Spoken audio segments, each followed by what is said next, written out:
Hello friends, I am Rahul and welcome to truth of physics. আজকে আমি interference অর্থাৎ ব্যতিচার এই জিনিসটা নিয়ে কমপ্লিটলি আলোচনা করব।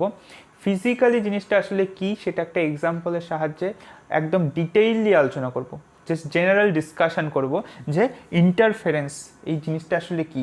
শব্দেরও ইন্টারফেরেন্স হয়, লাইটেরও ইন্টারফেরেন্স হয়। আজকের ভিডিওতে আমি যেই জিনিসটা আলোচনা করব সেটা জেনারেল ইন্টারফেরেন্স নিয়ে আলোচনা করব এবং এখানে শব্দ ইন্টারফারেন্স বা লাইটের ইন্টারফারেন্স নিয়ে আমি আলোচনা করব না। এখানে আমি আলোচনা করব জলের যে তরঙ্গ আছে বা তরলের মধ্যে যে তরঙ্গ তৈরি হয় তার ইন্টারফারেন্স নিয়ে। তো সেখান থেকে তোমরা বুঝে যাবে যে ইন্টারফারেন্স জিনিসটা আসলে কি। তারপর সেটা আমি ডিসকাস করব পরবর্তী যে ভিডিওসগুলি আছে, লাইটের আলাদা করে ইন্টারফারেন্স এবং শব্দের যে ইন্টারফারেন্স আছে সেগুলো নিয়ে আলাদা করে ডিসকাস করব, সেটা ক্যালকুলেশন করব, সমস্ত কিছু নিয়ে ডিসকাস করব। কিন্তু আজকে এই ভিডিওটা খুবই ইম্পর্ট্যান্ট একটা ভিডিও হবে। কমপ্লিটলি আমি কনসেপ্টটা ডিসকাস করব interference. What is interference? Suppose আমাদের কাছে একটা স্থির জলাশয় আছে, এর মধ্যে আমরা পাশাপাশি কিছুটা দূরত্বে দুটা নিডেল রেখে তাকে আন্দোলিত করছি, বা যদি আরও সহজভাবে বোঝার চেষ্টা করা যায় তাহলে সাপোজ আমরা দুটো পাথরের টুকরোকে একই সাথে ফেলে দিয়েছি, সমান ওজনের, একই সাথে কিছুটা দূরে ফেলে দিয়েছি। ফলে কী হবে, যেই পাথরের টুকরোটা জলে পড়বে ফলে কী হবে, ওয়েভ জেনারেট হবে। কেন ওয়েভ জেনারেট হবে? কারণ যেই জিনিসটা জলে পড়বে বা নিডেল নিয়ে যদি আমি চিন্তা ভাবনা করি তাহলে কি হচ্ছে, এখানটায় যেই কিছু একটা এখানে আন্দোলিত হচ্ছে, ঠিক আছে, কিছু একটা এখানে আন্দোলিত হচ্ছে। যেই আমি পাথরটা ফেলে দিলাম, যদি পাথরের কথা চিন্তা ভাবনা করি তাহলে পাথরটা যেই ফেলে দিলাম ফলে কী হচ্ছে, এখানে জলের কণাগুলো কী হচ্ছে, আন্দোলন শুরু হয়েছে। ফলে এই জায়গাকার কণাগুলো উপর নিচে আন্দোলিত হচ্ছে এবং এটা কি হয়, সিম্পল হারমোনিক মোশনে এই কণাগুলো আন্দোলিত হওয়া শুরু হয়েছে। এবং এর জন্য কি হয়, এর পরবর্তী কণাগুলো সিম্পল হারমোনিক মোশনে ধীরে ধীরে আন্দোলিত হওয়া শুরু হয়। এবং কি হয়, সিম্পল হারমোনিক মোশনে যেহেতু একটা কণা সিম্পল হারমোনিক মোশনে যখন আন্দোলিত করবে তখন ওর আশেপাশ দিয়ে একটা ওয়েভ সৃষ্টি করবে, রাইট? এবার কেন সেগুলো হয় সেগুলো আমি অলরেডি ডিসকাস করেছি। সিম্পল হারমোনিক মোশন কি, তার ফেজ কি, এই সমস্ত নিয়ে আমি আগে ডিসকাস করেছি। যে SHM এর প্লেলিস্ট আছে, তার লিঙ্ক আমি ডেসক্রিপশন বক্সে দিয়ে দেবো, সেখান থেকে তোমরা আগের ভিডিওগুলি দেখে নিতে পারবা। এইবার এই যে ওয়েভটা জেনারেট হলো, এর চারপাশ দিয়ে ইমাজিন করো জাস্ট ওয়েভটা জেনারেট হলো, এটা কী ধরনের ওয়েভ?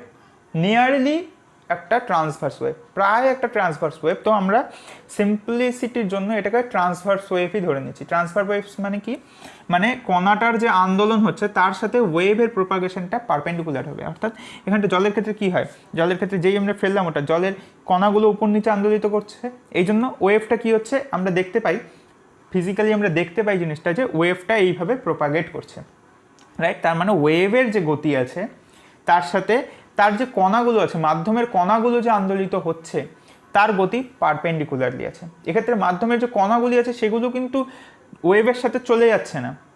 তোমরা দেখতে পাবা যদি ওই যখন ওয়েভটা জেনারেট হচ্ছে, ওয়েভ যখন রিপেলগুলো যে গোলাকার যে ওয়েভগুলো যে জেনারেট হচ্ছে সেগুলো যখন দূরে সরে যাচ্ছে তখন তার বিভিন্ন পজিশানে যদি তোমরা প্লাস্টিকের কিছু যদি দিয়ে দাও, ফেলে দাও, তাহলে দেখতে পাবা প্লাস্টিকের ওটা উপর নিচে আন্দোলিত হচ্ছে। যেই পজিশনে তোমরা ফেলে দিলে সেই পজিশনেই থেকে উপর নিচে আন্দোলিত হচ্ছে, ওয়েভের সাথে সাথে কিন্তু দূরে সরে যাচ্ছে না।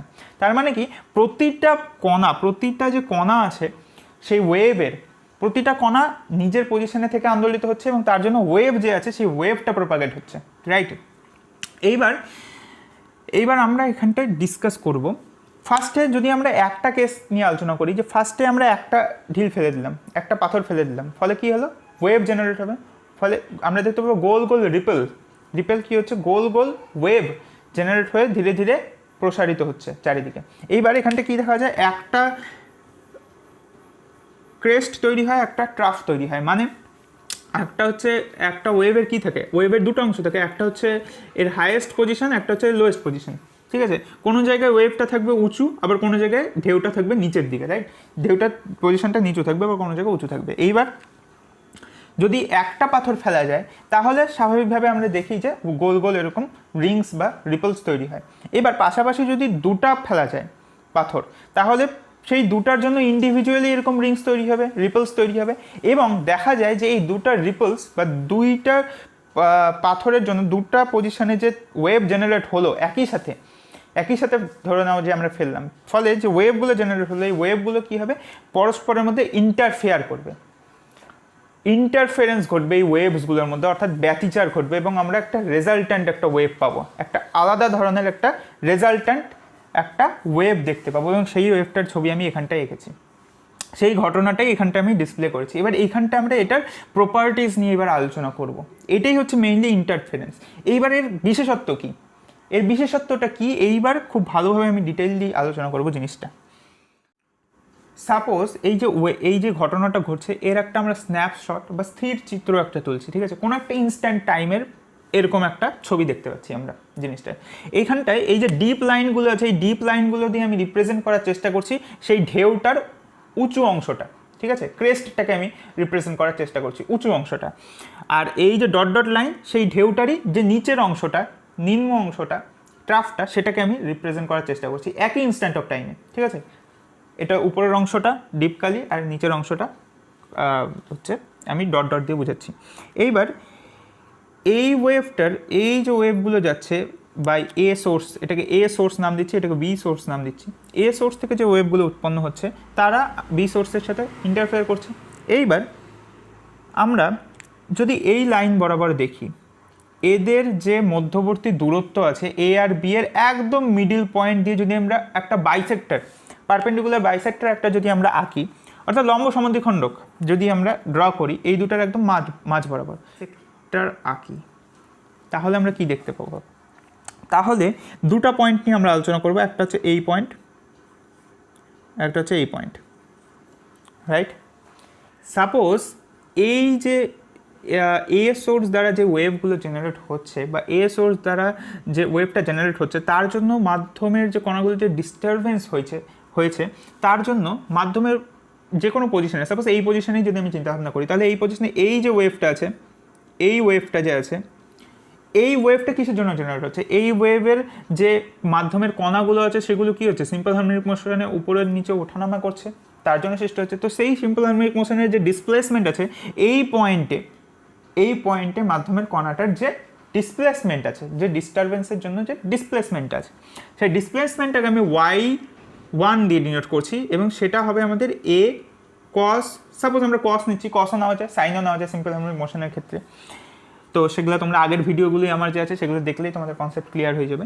তো এ কস ওমেগা টি, আর এইটার জন্য এই যে এই ওয়েভটা যে আছে যেটা প্রডিউসড বাই বি সোর্স, তার জন্য যে আছে সেটাকে আমরা y2 নাম দিচ্ছি, তার যে ডিসপ্লেসমেন্টটা আছে সেই কণাটার, এবং সেটা আমাদের suppose A cos of omega. এখানে আমি ওমেগাটাকে সেম ধরছি কারণ একই ধরনের পাথর ফেলার ফলে এটা তৈরি হয়েছে, এবং আমি এটাকে অ্যাম্পলিটিউডটাকে সাপোজ আমি সেম ধরেই করছি, simplicity for simplicity, okay. So এইখানটা দেখা যাচ্ছে কেন আমি এই দুটোকে সেম নিলাম, কারণ এইখানটায় দুটা ওয়েভেরই এ সোর্স দ্বারা যে ওয়েভগুলো গঠিত হয়েছে এই পয়েন্টে দেখা যাচ্ছে যে সেইটাও আমাদের ক্রেস্ট তৈরি করছে, অর্থাৎ উঁচু অংশ, সেটারও উঁচু অংশ হচ্ছে এই পজিশনে, ওয়েভটার উঁচু অংশটা এই পজিশনে অবস্থিত আছে ডিপ লাইন, এবং এই ওয়েভটারও উঁচু অংশটা এই পজিশনে আছে। তাহলে কি হবে? সেই পজিশনটায় যে সিম্পল হারমোনিক মোশন যে অসিলেট করছে কণাগুলো, এই যে এই ওয়েভটা হচ্ছে এইখানটায়, ঠিক আছে, এই ওয়েভটা, দিস ওয়েভ।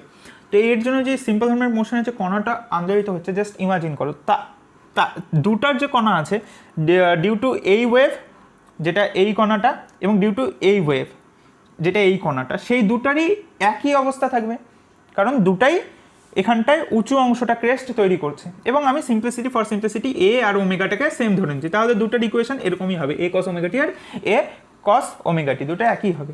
তাহলে স্বাভাবিকভাবে এখানটার রেজাল্ট্যান্টটা কী হয়ে যাবে? রেজাল্ট্যান্টটা আমাদের উচ্চতে উঠে যাবে, রাইট। অর্থাৎ রেজাল্ট্যান্টটা এখানটায় y equals to y1 plus y2 equals to 2a cos of omega T, এইটা হবে, রাইট। এটা হচ্ছে আমাদের জেনারেল কেস, আমরা একটা ইনস্ট্যান্ট টাইম টি এর জন্য ধরে নিলাম, একটা ইনস্ট্যান্ট টাইম। তাহলে এইখানটা আমাদের কি হচ্ছে? এই বাইসেক্টরের উপরে আরেকটা পয়েন্ট আছে, এইটার জন্য আমাদের সেম কেসই হবে ফর এনি ইনস্ট্যান্ট টাইম। তো এইখানটা কী হচ্ছে? এই ইনস্ট্যান্ট টাইমে দেখা যাচ্ছে যে এখানটা ট্রাফ তৈরি হচ্ছে, অর্থাৎ এর নিচের অংশটা, ঢেউয়ের যে নিচের অংশটা আছে, ঢেউয়ের যে এই বরাবর অংশটা আছে, দুটার জন্যই এখানটায় নিচের দিকে এরকম গঠিত হচ্ছে। তাহলে স্বাভাবিকভাবেই এখানটা y ইকুয়ালস টু কী হয়ে যাবে? এখানে y1 y2 দুটি আমাদের কী হয়ে যাবে? মাইনাস এ কস ওমেগা টি, কারণ নিচের দিকে আমাদের আছে, সরণটা ডিসপ্লেসমেন্ট নিচের দিকে হবে, তাহলে এখানটা -2a cos অফ ওমেগা টি, এটা হবে এই পজিশনে, ঠিক আছে। তো এইটা হচ্ছে আমাদের জেনারেল কেস। এইবার সময়ের সাথে সাথে টি এর মান বিভিন্ন হওয়ার জন্য এখানটায় আলাদা আলাদা জিনিস তৈরি হবে। টি এর মানের বিভিন্ন তারতম্যের জন্য এখানটা কোনো সময় আমাদের এটা 0 আসবে, আবার কোনো সময় এটা সর্বোচ্চ সর্বনিম্ন এই জিনিসগুলো হবে। এইবার আমরা দুটো আলাদা আলাদা পয়েন্ট নিব, এটা তো গেল আমাদের বাইসেক্টরের উপরে। এইবার সাপোজ আমরা একটা পয়েন্ট নিচ্ছি, এই পয়েন্টটা, দিস পয়েন্ট। এই পয়েন্টে কি হচ্ছে আমাদের, এই পয়েন্টে এ যে ওয়েভগুলো আছে সেই ওয়েভটা, অর্থাৎ এই ওয়েভটার জন্য এখানটায় আমাদের ক্রেস্ট তৈরি হচ্ছে, এবং বি এর ওয়েভটার জন্য এইখানটায় আমাদের ট্রাফ তৈরি হচ্ছে। তো সেটা কিভাবে তৈরি হচ্ছে এবং কখন কোন কন্ডিশনে এই জিনিসটা তৈরি হবে সেটা আমরা একটু ম্যাথমেটিক্যাল অ্যানালাইসিস এখন করব। সাপোজ এই পয়েন্টটা যে আছে, এই পয়েন্টটাকে সাপোজ আমি ও নাম দিচ্ছি, ঠিক আছে, এই পয়েন্টটার হচ্ছে নেম হচ্ছে ও। তাহলে এই পয়েন্টটার এ ও আর বি ও এই দুটো অবশ্যই সমান হবে না। এই বাইসেক্টরের উপরে যে কোনো পয়েন্টে, বাইসেক্টরের উপরে যখন আমরা এই পয়েন্ট বা এই পয়েন্ট নিচ্ছিলাম তখন কী হবে আমাদের বি ও, তখন আমাদের যদি এইটা আর এটা যদি যোগ করতাম সেম হতো, কারণ সেটা বাইসেক্টরের উপরে একটা পয়েন্ট আছে, এরকম একটা বাইসেক্টরের উপরে একটা পয়েন্ট আছে, তাহলে এইটার কি এই ডিস্টেন্স এবং এই ডিস্টেন্স সমান হতো। কিন্তু আমরা যদি একটা পয়েন্ট এইখানে নিই তাহলে স্বাভাবিকভাবেই এই যে এই ডিস্টেন্সটা আছে এবং এই যে এই ডিস্টেন্সটা আছে, এই লাইনটা আর এই লাইনটা ডিস্টেন্স সমান হবে না। তার মানে এখানটা AO is not equals to OB। Suppose AO minus OB আমাদের λ/2 হচ্ছে। সাপোজ এই পজিশনের জন্য না, আমি জেনারেলি আমি একটা ধরছি যে AO মাইনাস OB ইজ λ/2। তাহলে আমরা জানি যে, আশা করছি তোমরা সবাই জানো যে পাথ ডিফারেন্স যদি λ/2 হয়, এটা কি আমাদের পাথ ডিফারেন্স, তো পাথ ডিফারেন্স যদি λ/2 হয় তাহলে ফেজ ডিফারেন্স কী হবে, করসপন্ডিং 2π/λ ইন্টু পাথ ডিফারেন্স। তার মানে এখানটায় ফেজ ডিফারেন্স কী হবে, ফেজ ডিফারেন্স যেটাকে আমি ডেল দিয়ে চিহ্নিত করছি, ডেল ইকুয়ালস টু 2π/λ ইন্টু λ/2। তাহলে আলটিমেটলি এটা দাঁড়াবে আমাদের পাই। তার মানে কি, তার মানে এইটা যদি আমাদের একটা যদি আমরা একটা ওয়েভ আঁকি, এই যে একটা ওয়েভ, এই যে একটা ওয়েভ, এর এই পজিশনটা হচ্ছে আমাদের পাই, রাইট, এর করসপন্ডিং, তার মানে এইটা টোটালটা কি আমাদের, টোটালটা হচ্ছে ক্যাপিটাল টি, টাইম পিরিয়ড টোটালটা ক্যাপিটাল টি, টোটাল এটা ওয়েভ লেন্থ ল্যামডা টোটালটা, ঠিক আছে। তাহলে এটা যদি টি হয় তাহলে এই পজিশনটা কি হয়ে যাবে, এই যে এইটা T/2 হবে, এইটুকুটা, রাইট। তার মানে এই যে আচ্ছা এই যে পায়ের করসপন্ডিং আমাদের কী বললো T/2। তার মানে এইখানটা কী হচ্ছে আমরা এবার দেখব। সাপোজ এই পয়েন্টে এই যে ওয়েভটা আছে এর জন্য এই পয়েন্টে যে ডিস্টারবেন্স আছে মিডিয়ামে, যেটা y1, সেটা আমাদের সাপোজ y1 ইকুয়ালস টু এখানটায় A cos ωt একই রকমভাবে। তাহলে এখানটা A2 আমাদের কি হয়ে যাবে, আমরা এইখান থেকে বলতে পারবো যে এইখানটায় আমাদের যে ফেজ ডিফারেন্স আছে সেটা পাই। মানে এই যে কন্ডিশনটা আমি লিখেছি, এই কন্ডিশনটা সাপোজ আমরা ধরে নিচ্ছি যে এই পজিশনে এই কন্ডিশনটা ঘটছে, ঠিক আছে। আমি অ্যাজিউম করে নিচ্ছি, পরে তোমরা বুঝতে পারবে যে কেন আমি এটা অ্যাজিউম করলাম, পরে সমস্ত কিছু ক্লিয়ার হবে। তো সাপোজ এটার জন্য যদি এখানটা হয় তার মানে এর করসপন্ডিং যে ফেজ ডিফারেন্স আছে সেটা হচ্ছে পাই। তার মানে স্বাভাবিকভাবে আমি এখানটা y2টাকে লিখতে পারি যে ডিস্টারবেন্স, যে ডিসপ্লেসমেন্ট আছে due to the source B এই পয়েন্টে, সেটা হচ্ছে আমাদের A cos of ωt minus pi হবে স্বাভাবিকভাবে, তাই, কারণ এইটা এই ফেজ অ্যাঙ্গেলে এখানটা এটা পিছিয়ে আছে বা এগিয়ে আছে, আমি ধরে নিচ্ছি পিছিয়ে আছে y2টা, বি এর যে ওয়েভটা আছে এই পয়েন্ট সেটা। তাহলে এদের রেজাল্টেন্ট এখানটা কী হয়ে যাবে, y equals to y1 plus y2। এবার A cos ωt মাইনাস পাই, এটাকে কী লেখা যায়, এটা তো আমাদের A cos ωt মাইনাস পাই, এটা হচ্ছে মাইনাস A cos ωt। তার মানে এই দুটোকে যদি এখন যোগ করে এখানটা বসাই ওয়াইটা রেজাল্ট্যান্টটা, তাহলে এখানটা কী হয়ে যাবে A cos ωt minus A cos ωt, মানে আলটিমেটলি 0। তার মানে সময়ের সাথে সাথেও সব সময়ের জন্য এই পজিশনটা যে আছে এই পজিশনটায় আমাদের যে রেজাল্ট্যান্ট যে ওইটা হবে, রেজাল্ট্যান্ট যে ওয়েভ হবে সেটা আমাদের সবসময় 0 হবে, রাইট। তার ডিসপ্লেসমেন্টটা সবসময় 0 হবে।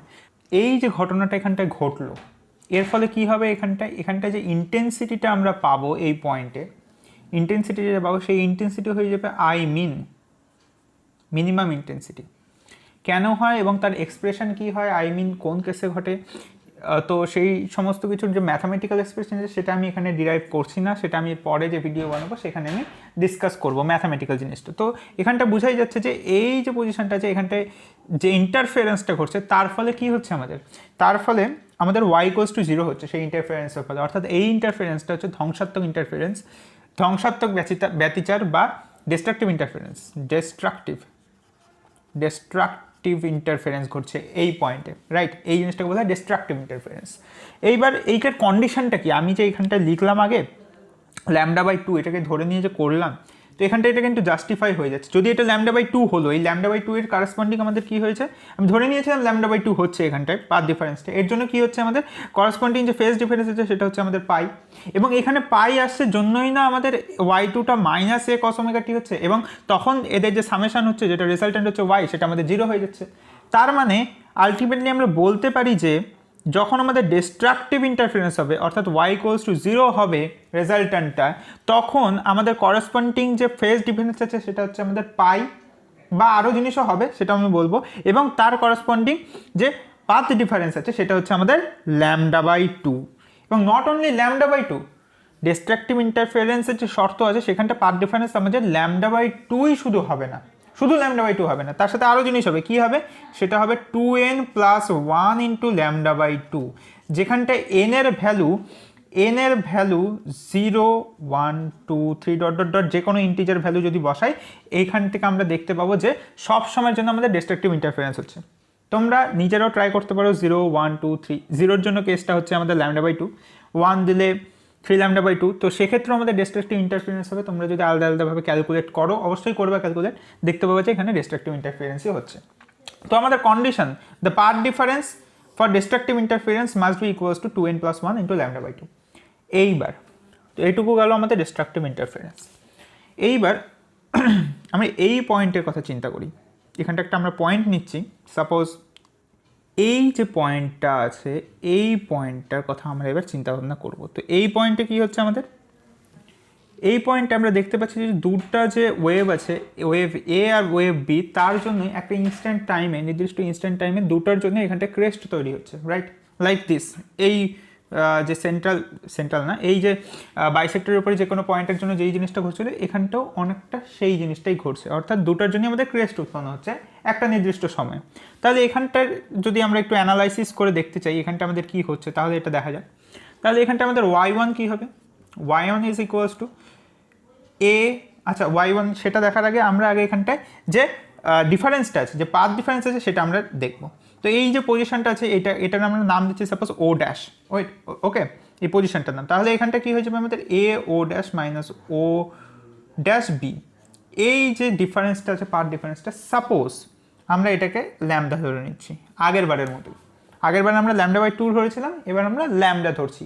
কেন ধরছি সেটা আগের বারের মতোই লাস্টে আমরা আবার বুঝতে পারবো কেন ধরছি। তো এটা যদি এরকম হয় তাহলে এর করেসপন্ডিং যে ডেল্টা ড্যাশ হবে ফেজ ডিফারেন্স, সেটা আমাদের কি হয়ে যাবে 2y/λ × দিস, অর্থাৎ আলটিমেটলি 2π হবে আমাদের। তাহলে আমাদের এখানটা y1 কি হয়ে যাবে, y1 = a cos ωt, and y2 = কি হয়ে যাবে, y2 = a cos of ωt - 2π বা +2π, আমি -2π ধরছি। তো এটা আলটিমেটলি কী হয়ে যাবে, এটা আমাদের আলটিমেটলি a cos ωt হয়ে যাবে। তার মানে এই দুটার y1 আর y2 যদি এবার আমরা এখান থেকে যদি রেজাল্ট্যান্ট yটা বের করি তাহলে এটা আমাদের কি হয়ে যাবে, 2a cos of ωt। এই যে 2 cos ωt এই জিনিসটা আসলো, এটা একটু সিমিলারিটি রাখছে না এইটার সাথে, 2a cos ωt এটার সাথে এই যে এই জিনিসটা একটু সিমিলারিটি লাগছে না? কেন এই সিমিলারিটি, অর্থাৎ এইটা কোন কেস, এটা যখন বাইসেক্টরের উপরে কোনো একটা পয়েন্ট নিচ্ছিলাম, যে কোনো পয়েন্ট বাইসেক্টরের উপরে আরবিট্রারি যে কোনো পয়েন্টের জন্য আমাদের 2a cos ωt হচ্ছিল একটা ইনস্ট্যান্ট টাইমের জন্য, রাইট। তো এইটা আমাদের কখন হচ্ছে, মানে এই জিনিসটার সাথে রিলেশন কী আছে সেটা আমরা এখন দেখব। তার আগে এই যে ঘটনাটা ঘটলো এখানটা আমাদের কনস্ট্রাকটিভ ইন্টারফারেন্স হবে, অবশ্যই এই জিনিসটাকে বলা হয় কনস্ট্রাকটিভ ইন্টারফারেন্স। কেন কনস্ট্রাকটিভ ইন্টারফারেন্স, কারণ এইখানটায় আমাদের কি হয়ে যাচ্ছে, রেজাল্ট্যান্টটা 2a cos ωt হচ্ছে, অর্থাৎ একটা a cos ωt এবং আরেকটা a cos ωt, এই দুটার একদম সিম্পল অ্যালজেব্রিক সাম হয়ে যাচ্ছে, রাইট, একদম সিম্পল অ্যালজেব্রিক সাম। তার ফলে কি হচ্ছে এখানটা রেজাল্ট্যান্ট যেটা হচ্ছে সেটা ম্যাক্সিমাম। এখানটা তুমি এই দুটোর যোগ করে কিন্তু যে ভেক্টর যে অ্যাডিশন আছে সেখান থেকে আমরা বুঝতে পারছি যে এই y1 প্লাস y2 এইটা হচ্ছে আমাদের কি y রেজাল্টেন্টের ম্যাক্সিমামটা। যখন আমাদের তোমরা, আমি আশা করছি যে বুঝতে পারছো জিনিসটা আমি কি বলতে চাচ্ছি, দুটো ভেক্টরে যদি যোগ করা যায় তার সর্বাধিক ভ্যালু সবসময় কি হয়, সবসময় তার সর্বাধিক ভ্যালু হয় অ্যালজেব্রিক সামের সমান, অর্থাৎ a1 প্লাস a2 এই দুটো ভেক্টরের যে সাম হবে তার ম্যাক্সিমাম ভ্যালু সবসময় a1 প্লাস a2ই হবে, রাইট? তো সেই জিনিসটাই এখানটায় বোঝা যাচ্ছে যে a cos ওমেগা টি এবং a cos ওমেগা টি যেহেতু আছে, ফলে এদের সামটা কি হচ্ছে 2a cos ওমেগা টি, এটা হচ্ছে আমাদের ম্যাক্সিমাম ভ্যালু, রাইট? এইবার সেই জন্য এটা এখানটা আমাদের কনস্ট্রাকটিভ ইন্টারফারেন্স। এবার কনস্ট্রাকটিভ ইন্টারফারেন্স তাহলে শর্তটা কি হলো? শর্তটা হচ্ছে যখন আমাদের ফেজ ডিফারেন্সটা হবে 2π অথবা তার করসপন্ডিং যে পাথ ডিফারেন্স হবে সেটা যখন আমাদের ল্যামডা হবে, রাইট? ল্যামডা বা ইন জেনারেল একই রকমভাবে আমরা এখানটা লিখতে পারি n ল্যামডা। n এর আলাদা আলাদা ভ্যালু তোমরা বসে দেখতে পারো, সবসময় আমাদের কনস্ট্রাকটিভ ইন্টারফারেন্সে ফর্মেশন হচ্ছে। এইবার এই n কী হতে পারে? n equals to 0 1 2 3 dot dot এগুলো হতে পারে। এবার n এর ভ্যালু যখন আমরা 0 বসাবো তখন কি হয়ে যাবে? এটা পাথ ডিফারেন্সটা আমাদের 0 হয়ে যাবে, রাইট? n যখন ইকুয়ালস টু 0, তাহলে সেইটা আমাদের ইকুয়াল টু 0 হবে। এবার পাথ ডিফারেন্স, এবার তোমরা দেখো যে বাইসেক্টরের উপরে কোনো একটা পয়েন্ট যদি নেওয়া যায়, অর্থাৎ এই কেসটায়, তখন আমাদের কী হচ্ছে, এই লেন্থটা আর এই লেন্থটা কি সমান ছিল? একটু আগে ডিসকাস করলাম। তো তার মানে কি এখানটা আমাদের পাথ ডিফারেন্স কি হচ্ছে? 0 হচ্ছে। তার মানে এইটা কিছুই না, এটা হচ্ছে এই যে কেসটা আছে এটারই একটা স্পেশাল কেস। n ল্যামডা যখন n ইকুয়ালস টু 0 তখন আমাদের পাথ ডিফারেন্স 0 হবে, অর্থাৎ তখনও এখান থেকে আমরা বলতে পারি যে তখনও সেখানটা একটা কনস্ট্রাকটিভ ইন্টারফারেন্স গঠিত হবে। সেই জন্যই এখানটাও 2a cos ওমেগা টি এসেছে এবং এখানটাও আমাদের 2a cos ওমেগা টি এসেছে। এইবার এখানটা একটা প্রশ্ন হতে পারে, সেটা হচ্ছে যে এই যে 2a cos ওমেগা টি আছে এটা তো সময়ের সাথে সাথে ভ্যারি করবে, অর্থাৎ কোনো একটা সময়ে তো আমরা y ইকুয়ালস টু 0 পাবো যখন cos ওমেগা টি, এই যে এটা আছে y equals to 2a cos omega T, যখন ওমেগা টির ভ্যালু টি এর কোনো একটা নির্দিষ্ট মানের জন্য যখন ওমেগা টি আমরা π/2 হবে তখন স্বাভাবিকভাবে cos ওমেগা টি 0 হবে, ফলে এই পার্টটা যে y রেজাল্টেন্ট আছে সেটা আমাদের 0 হয়ে যাবে। তো এই ক্ষেত্রেও তো আমরা রেজাল্টেন্ট 0 পেয়েছিলাম, রাইট? এই ক্ষেত্রেও আমরা রেজাল্টেন্ট y ইকুয়াল টু 0 পেয়েছিলাম। তাহলে কি এইখানটা আমাদের ডিস্ট্রাকটিভ হচ্ছে, এখানটা কি আমাদের আদৌ কনস্ট্রাকটিভ হচ্ছে, সেটা আমরা এবার দেখব। সেটার জন্য আমরা এটাকে একটু অ্যানালাইসিস করব। এইটা কিভাবে এসেছে? এইটা এসেছে y equal to a cos omega T plus a cos omega T, এই দুটোর যোগফলের ফলে, অর্থাৎ দুটো আইডেন্টিক্যাল জিনিসের যোগফলের ফলে এসেছে। এইবার এটা তো একটা ওয়েভ, রাইট? এটা হচ্ছে একটা ওয়েভ, তো সাইনের ওয়েভ দিয়ে আমি ডিনোট করছি। এখানটা আমি যদিও কসের ইকুয়েশন নিয়েছি, তো তোমরা জানো যে সিম্পল হার্মোনিক মোশনে কসের ইকুয়েশনও নেওয়া যায়, সাইনের ইকুয়েশনও নেওয়া যায়। তো এখানটা আমি সাইন নিয়েই দেখাচ্ছি জিনিসটা। তো যখন এটা তো একটা ওয়েভ, এটার বিভিন্ন সময়ে এটার বিভিন্ন ডিসপ্লেসমেন্ট আছে, রাইট? এই পজিশনে এটা ডিসপ্লেসমেন্ট, এই পজিশনে এটা ডিসপ্লেসমেন্ট। তো একই রকমভাবে এইটাও একটা পজিশন, যখন এটা ডিসপ্লেসমেন্ট y ইকুয়ালস টু কি আমাদের 0, অর্থাৎ এইখানে যখন আমাদের ওমেগা টিটা π/2 হবে তখন আমাদের এই জিনিসটা কী হয়ে যাবে? 0 হবে, এবং তার আইডেন্টিক্যাল এই জিনিসটাও কী হয়ে যাবে? 0 হয়ে যাবে, অর্থাৎ এটাও 0 হবে ইন্ডিভিজুয়ালি এবং এটাও 0 হবে, এই দুটো ইন্ডিভিজুয়ালি 0 হবে, অর্থাৎ এই যে এই কেসটা হবে। এখানটা আমি সাইনের গ্রাফ নিচ্ছি, সেই জন্য এখানটা পাই আমাদের 0 হচ্ছে। এটা যদি কসের গ্রাফ নিতাম আমরা, অর্থাৎ এইটার যদি ইকুইভ্যালেন্ট নিতাম তাহলে কি হতো? এখানটায় একদম π/2 পয়েন্ট যেটা ছিল সেখানটা আমাদের 0 হতো, তো এই জিনিসটা ঘটতো। তাহলে এখানটা দুটো জিরোর যোগফলের ফলে আমাদের আলটিমেট রেজাল্টটা 0 এসেছিল। এখানটায় কিন্তু এইরকম কারণে 0 আসেনি যে একটার এইটা আমাদের a/2 ছিল, এই a/2 হলো, আর এইটা হচ্ছে -a/2 হলো, এই দুটো যোগ করলেও তো 0 হচ্ছে। কিন্তু এখানটা কিন্তু এরকম কেস ঘটেনি যে একটার অ্যামপ্লিটিউড এরকম আর একটার অ্যামপ্লিটিউড নিচের দিকে, আউট অফ ফেজ, একদম অপোজিট ফেজে আছে, এর জন্য কিন্তু এখানটা 0 হয়নি, যেটা আমাদের ঘটেছিল ডিস্ট্রাকটিভ ইন্টারফারেন্সের ক্ষেত্রে। এখানটা আমাদের এই যে 0টা ঘটেছিল এটা কিসের জন্য? এটা একটা কোনো একটা পার্টিকুলার টাইমে এটা a/2 হবে এবং কোনো একটা পার্টিকুলার টাইমে এই যে এটা আছে এটা আমাদের -a/2 হবে, ফলে এই দুটার যখন যোগ করা যাবে তখন আমাদের এটা আলটিমেটলি 0 আসবে। তো সেই কারণে এখানটায় ইন্টারফারেন্সটা, এখানে ডিস্ট্রাকটিভ ইন্টারফারেন্স হয়েছিল। কিন্তু এইখানটায় আমাদের এই পয়েন্টে আমাদের দুটারই তো হচ্ছে যে ডিসপ্লেসমেন্ট হচ্ছে সেটা 0 এবং তাদের সামেশন করলে আলটিমেটলি 0 আসবে, ফলে এই জিনিসটা ঘটছে। কিন্তু এটা কিন্তু সেই জন্য কনস্ট্রাকটিভই হচ্ছে আলটিমেটলি, এটা যদি আমরা টি এর অন্য মান নিই তাহলে কি দেখা যাবে, এটা হচ্ছে a/2 আর আরেকটাও হবে আমাদের a/2, অর্থাৎ দুটোর কিন্তু জাস্ট সামেশন হচ্ছে। বা আমরা যদি নেগেটিভের কিছু একটা নিই, নেগেটিভ কোনো একটা জিনিস নিই, একটা -a/2 যদি হয়, সাপোজ a cos ওমেগা টি, এটার ভ্যালু আমাদের -a/2 আসছে, তাহলে এই পরেরটাও তো একই জিনিসই আছে, তাহলে ওটাও -a/2 হবে। ফলে দুটো যোগ করলে আলটিমেটলি কী হয়ে যাবে, a হয়ে যাবে, সরি -a হয়ে যাবে। অর্থাৎ সবসময় আমাদের ম্যাক্সিমামটাই হচ্ছে, অর্থাৎ কনস্ট্রাকটিভই হচ্ছে, নট ডিস্ট্রাকটিভ। হ্যাঁ, আমাদের কনস্ট্রাকটিভই জিনিসটা হচ্ছে। তাহলে কোটাটাকে যদি আমি সংক্ষিপ্তভাবে বলতে চাই যে এখানটায় আসলে ফেজ ডিফারেন্সের জন্য একটা ইন্টারফারেন্স প্যাটার্ন তৈরি হচ্ছে, যেখানটা কোনো কোনো পজিশনে আমাদের ডিস্ট্রাকটিভ ইন্টারফারেন্স হচ্ছে এবং কোনো কোনো পজিশনে আমাদের কনস্ট্রাকটিভ ইন্টারফারেন্স হচ্ছে। তো কনস্ট্রাকটিভ ইন্টারফারেন্স যেখানে হচ্ছে সেখানে আমাদের I = I max হয়, ইন্টেন্সিটিটা ম্যাক্সিমামে চলে যায়, আর ডিস্ট্রাকটিভ ইন্টারফারেন্সে আমাদের I = I minimum হয়। এইবার যদি আমাদের কনস্ট্যান্ট ফেজ ডিফারেন্স না থাকে তাহলে আমাদের ইন্টারফারেন্স প্যাটার্ন গঠিত হয় না। তোমরা স্বাভাবিকভাবে বুঝতে পারছো যে এইখানে যে কোনো একটা পজিশনের কথা যদি আমরা ভাবি, তাহলে এখানটা আমাদের কি হচ্ছে, এই যে ফেজ ডিফারেন্স আছে, এই যে ফেজ ডিফারেন্স যেটা বললাম, এই যে পাই, যে কোনো একটা ডিস্ট্রাকটিভের কথা আমি আলোচনা করি, তো পাই যে ফেজ ডিফারেন্স আছে, এটা কিন্তু যদি সময়ের সাথে সাথে পরিবর্তন হতো, যদি হতো, তাহলে কিন্তু এটা কোনো সময় পাই, কোনো সময় 0 হতো, রাইট, কোনো সময় π/2 হতো। তো আমাদের সব সময় কিন্তু এটা ডিস্ট্রাকটিভ থাকতো না, রাইট, কোনো সময় ডিস্ট্রাকটিভ, কোনো সময় আমাদের কনস্ট্রাকটিভ, ফলে আমরা একটা ওভারঅল একটা ফ্রিঞ্জ পেতাম, রাইট। তো সেই সমস্ত কিছু আমি পরে আলোচনা করবো ডিটেইলি। তো আশা করছি যে ইন্টারফারেন্সের যে বেসিক, যে একদম মূল কনসেপ্ট আছে ফিজিক্যালিভাবে, সেই জিনিসটা তোমরা খুব ভালো করে বুঝতে পেরেছো।